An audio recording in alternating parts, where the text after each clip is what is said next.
What's up, everyone? Welcome back. I got some bit of NASCAR news for you in regards, and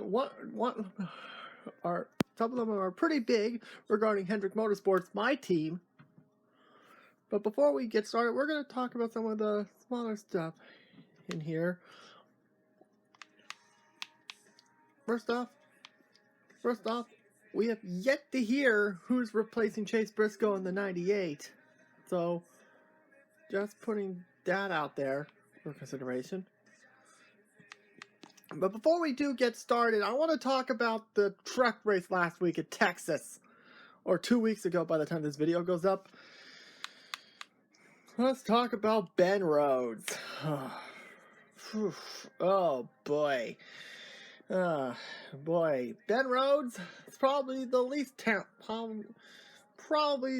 talented out of the Thor Sports camp, because he's wrecking everyone left and right. I mean, the first one, which I believe,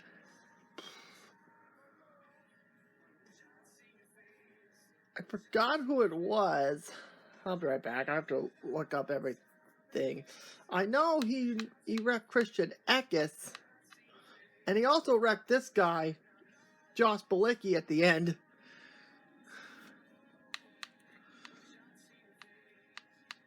And honestly, there's Christian Eckes. Oh, Todd Gilliland. There we go. Now the front row. First he wrecked Todd Gilliland, then he wrecked Christian Eckes, and it was pretty clear after the Eckes incident that was a clear and intentional wreck. And then on the final lap, that was when he wrecked Bilicki. And I gotta give props to Christian Eckes for pulling a Chase Elliott by giving the 99 the middle finger salute by Ben Rhodes on Ben Rhodes. Well done, buddy. And in fact, he even tagged Matt Kenseth on Twitter saying got any pointers, which I was pretty much preparing that something was about to happen in Martinsville. Well, NASCAR officials did talk to Ben Rhodes, and he said no additional punishment was needed. Which concerned me, because we saw what happened with Kenseth and Logano, which to be fair led to Jeff Gordon, my driver at that time,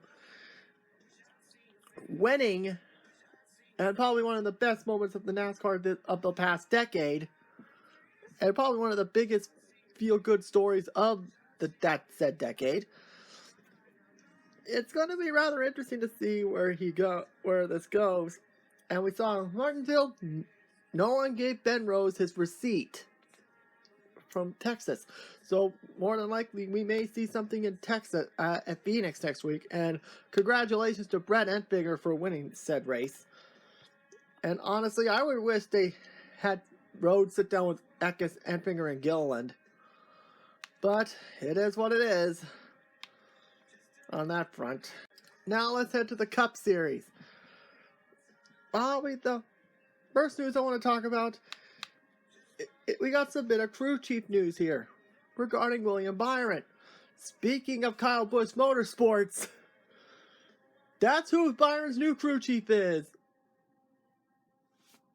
And that Kyle Busch Motorsports crew chief is Rudy Bugle. Yes, Rudy Bugle will be Byron's crew chief. This will be his first shot at the Cup Series, and he has some experience with Byron. He was Byron's crew chief when he was with Kyle Busch Motorsports, winning 7 races and a championship. But it's not just he had success with Byron at KBF. He also had his first year, he had 5 wins and a championship with Eric Jones. And he's currently the crew chief of one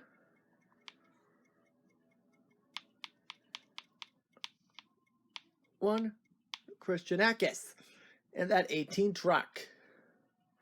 So it's going to be interesting to see how Bugle will do.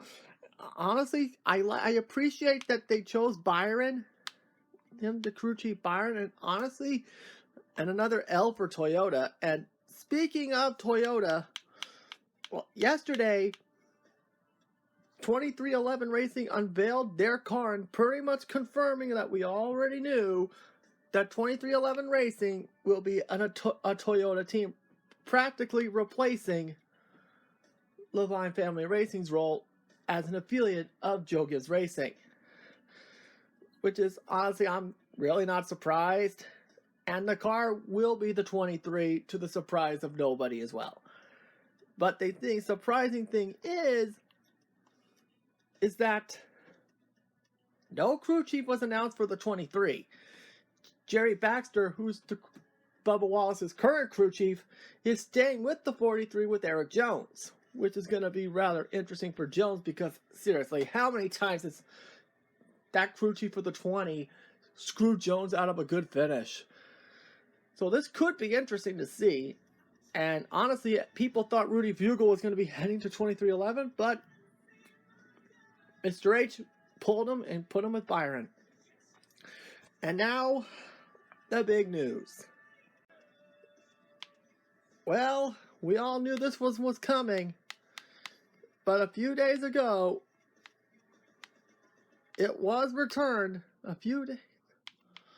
several weeks ago. I should go back to the beginning. Several weeks ago, it was announced that Alex Bowman will take over Jimmy Johnson's former ride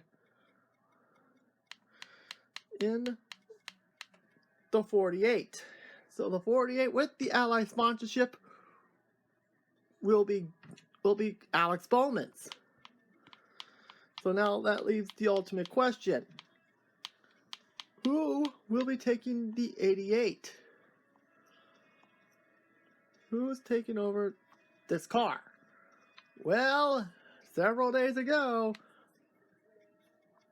he got reinstated, and now considered the 88 officially his. Kyle Larson has officially signed a multi-year deal with Hendrick Motorsports, driving the 88. Oh, it's not going to be the 88. The 88 will be taken out of rotation. Instead, it's going to be the 5 car. The 5 car will return after a several-year hiatus, which is fantastic because, honestly, I was expecting the 57, which Hendrick has used for like a cup of coffee. So, yep, Kyle Larson will be driving the 5 car in 2021. Honestly, this is a great signing, hopefully, but again, and the thing, what's going to be interesting is, it's interesting. As we know, the 88 team, currently driven by said Alex Bowman, will be transferring to the 40 part of the 48. Well, the current 48 team will now be heading to Larson. We'll be going to Larson, meaning Cliff Daniels will be Kyle Larson's new crew chief, which is going to be rather interesting because prior to the COVID pandemic, something seemed off with Larson and his crew chief at Chip Ganassi, which showed that problem explode when Matt Kenseth took over the ride. So it's going to be rather interesting to see how Larson would do, but with that Bristol dirt race coming up, Larson is probably the front runner to win that race. So I want to know what you guys think. Let me know in the comment section below. Thank you guys for watching. Subscribe and ring the bell to be notified of future videos. Thanks for watching, everybody. Subscribe.